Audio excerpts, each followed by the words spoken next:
What's going on, everybody? Welcome to another episode of the Touchdown with Doug Smith, and welcome to another mock draft, Bengals mock draft with Doug Smith and friends. I brought in somebody who knows what he's talking about, probably a lot more than I do. I know what I'm talking about, but this guy's the man with the master plan. Part of the Sports Dude Hines Sports Show, specializes in all things Cincinati Bengals and things from that region.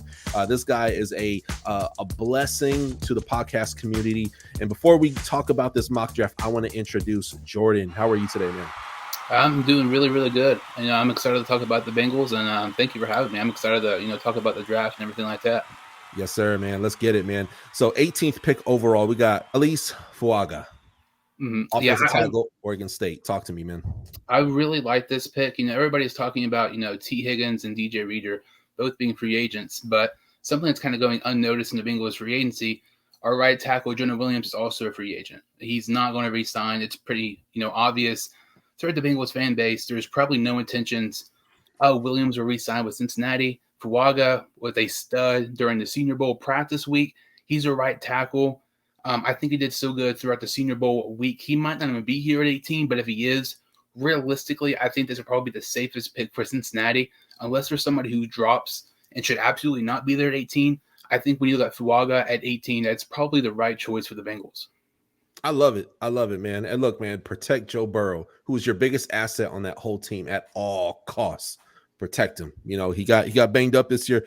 Granted, he tries to extend some plays sometimes, but man, you solidify that O-line, have him come back where he is just protected, man. He will create plays for you. And I like how you mentioned about T. Higgins, man. We have a guy by the name of Andre Yosivas, who I've actually had on this show. I know him personally, man, and just a great guy.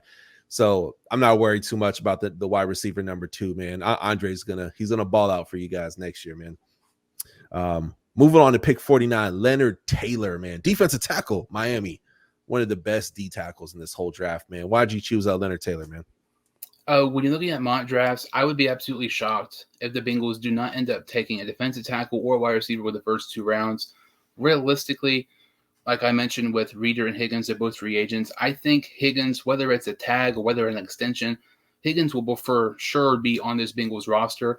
If Higgins is extended, I would expect a tag from Reader. If Reader is extended, I would expect a tag from Higgins. So in this kind of scenario, I have kind of Higgins getting extended and Reader getting tagged. So he only has 1 year left in his contract. You kind of build Leonard Taylor into this offense. He absorbs everything from DJ Reader, a guy who's been around the league for several years, one of the best defensive tackles in the league. And then once the tag is over with Reader, Leonard Taylor can kind of take his spot and eventually be the Bengals' starting defensive tackle.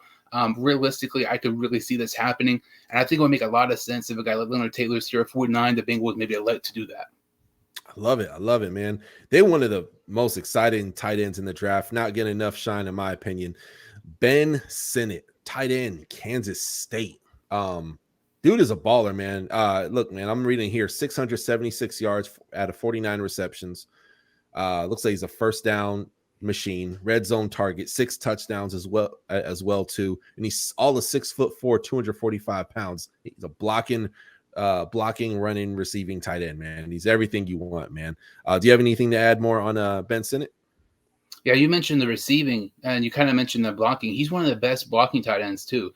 When you look at PFF grades, I think he was one of the only tight ends in the country to have a 75 grade of run blocking and pass catching or something like that, something ridiculous. And he's a guy who, isn't really, talked about because, this tight end class is all about Brock Bowers. But when you look at Ben Sinnott, he's a guy who, with the 80th pick, I would really like it for the Bengals. Maybe they get him here because our tight end situation this past season was not good. Irv Smith Jr. was very, very bad for Cincinnati. He's not going to end up re-signing with us. He is a free agent. So maybe they get a future starting tight end here, maybe rounds 3 or 4. And I think Sinnott could really fill that void and really, be a big spark in the offense this upcoming season if they get him. I love it. I love it. Then we got Ricky Pearsall, wide receiver, Florida, man. What's your thoughts on Ricky, man? I love this pickup. My favorite college team is Marshall, but my second team is Florida. When you look at Ricky Pearsall, he had 147 targets. I believe the last 2 seasons, he only had 3 drops, and that's with inconsistent quarterback play. The last couple of seasons, Graham Mertz was great for Florida, but the year before, he had Anthony Richardson, a guy who is very inaccurate at times. And this is also Ricky Pearsall. He's been a leading receiver for the Gators the last 2 seasons. So he's going up against a number one corner against teams like Alabama, against LSU, some of these best teams in the country. And he's really going kind of unnoticed, in my opinion, the last 2 years because everybody's talking about, Thomas from LSU, Malik Neighbors, some of these other guys. But I think Pearsall, with the 115th pick, I would run up to the podium if he's there for the Cincinnati. I love it. I love it, man. They're one of my favorite edge rushers, man. Favorite edge rushers, man. Some mock drafts have them going in, round 4. Some have them going as early as round 2. And that's Javon Solomon coming out of Troy. And Troy had one heck of a year, man. Edge rusher. Looking at some stats here, dude. Check this out, man. 16 sacks, 3 forced fumbles, 2 fumble recoveries. My goodness. And that's 26 solo tackles to 55 total tackles. So that means he's everywhere. He is, he could dang near teleport to where he need to get to. You know what I mean? The guy is a baller, man. How important do you think that edge position is for a team like the Bengals, man? I don't think it's as important when you look at maybe right tackle or maybe a tight end, but I think it's a kind of an underrated, need heading into the offseason because when you look at our sack production this past season, Trey Hendrickson pretty much had all the sacks for Cincinnati. He was a beast this past season, was tied with the NFL heading into tied in the NFL with sacks heading into the final week of the season with TJ Watt. But when you take Trey Hendrickson away, the lack of sacks and production for this edge rushing, for Cincinnati was not very good. When you get a guy like Solomon, like you said, who had 16 sacks, he's a mid-round guy who I think is a low-risk, high-reward situation, and he would fit right along in this Bengals edge rushing, unit. I think this would be a great pickup of the Bengals if they get Solomon here with the 147th pick. Ooh, love it, love it. Then we got the Ohio State native, man, Josh Proctor, safety, man. He balled out, man. I like him a lot. He's a guy, man. He's a type of guy, man. He's in on a lot of tackles. He's in on a lot of big plays. And you have a defensive general like that in the backfield, man. I could definitely see him realistically being there in either 174 or 147 potentially for sure, man. When you look at the Bengals, the Bengals have drafted Ohio State players more than any other players. And when you look at safety, it seems like the past couple of seasons when it comes around rounds 5, 6, or 7, the Bengals have drafted quite a few secondary players. I think he is another guy who, is a young safety who has lots of potential if you put him in this Bengals, defense. I just think it makes sense here. Maybe they don't take safety with 174th. Maybe they take safety later. Maybe like Trey Fluellen, the safety from Middle Tennessee, towards the end of the draft. But I kind of like this pickup here with Josh Proctor heading to Cincinnati. Love it, love it. Then you and I, we were both talking offline multiple occasions about this young man, Rasheen Ali, coming out of Marshall, man. One of the best running backs in this year's draft. Mark our freaking word. Talk like, man, Jordan, educate the people on who the heck Rasheen Ali is, man.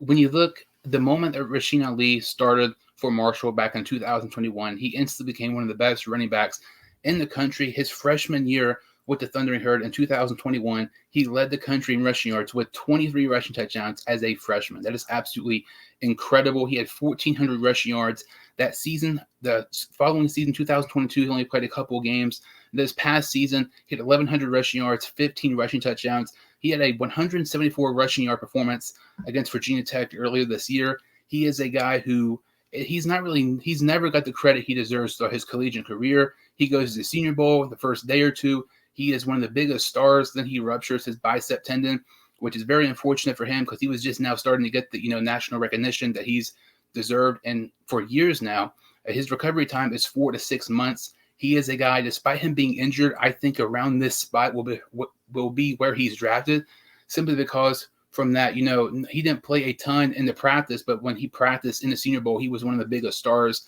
And I think this is a great pickup here for Cincinnati. We have Mixon, 1 year left on our deal. And then we have Chase Brown, our rookie running back last season from Illinois, who was good, but he didn't get a ton of snaps until it was towards the end of the season. And we have Chris Evans, who realistically, I don't think will end up making the team. But Rasheen Ali is not just one of the best running backs in this draft class. He's one of the most underrated players in this draft period. He's very comparable to Saquon Barkley, in my opinion, kind of Aaron Jones as well. I believe he had 75 receptions during his time at Marshall. He can literally do everything. I think he is, without a doubt, one of the most underrated players in this year's draft. And I would be so happy if the Bengals get Ali here at any point in the draft. I would love Rasheen Ali being drafted by the Bengals. Yeah, I agree, man. And we talk about this injury. I want to address this real quick. Many people say, "Oh no, stay away from him. Treat him like Voldemort. Don't even say his name." That's how people treat injured players before the draft. But let's look at the stats. 2021, he had 1,400 rushing yards. Just 2021. That's great. And he had 23 touchdowns. Okay. Followed by 342 receiving yards, man, in one touchdown reception. That's like complete as you get as a back. This is 2021. 2022 took a bit of a step back. Looks like there was some type of injury there. Only had 273 yards on the game or on the year. Then last year happens, and boy, did he bounce back. 212 carries for 1,135 yards, 15 touchdowns. So not quite as much as 2021, but man, did he bounce back. And the tape don't lie, man. It just don't lie. And he's that receiving running back, and he could put a team on his back, man. He had 213 yards as well in receiving just alone, with the 65-yarder was his longest. He's a yak machine. And this is a guy he's going to be fine. I think I feel comfortable saying, because he comes from Marshall, even if he wasn't injured, he'd probably be like around 5. He'll probably slide a little bit to around 6 or 7. But Rasheen Ali is that guy, man. So yeah, have him on your mock draft boards. There's not a team in the NFL who can't not benefit from him, kind of thing. So cool, man. The next one, pick 234, Jamari Camara. Talk to me about this guy, man. D tackle, James Madison. He is so underrated. James Madison was one of the most best teams in college football this past season.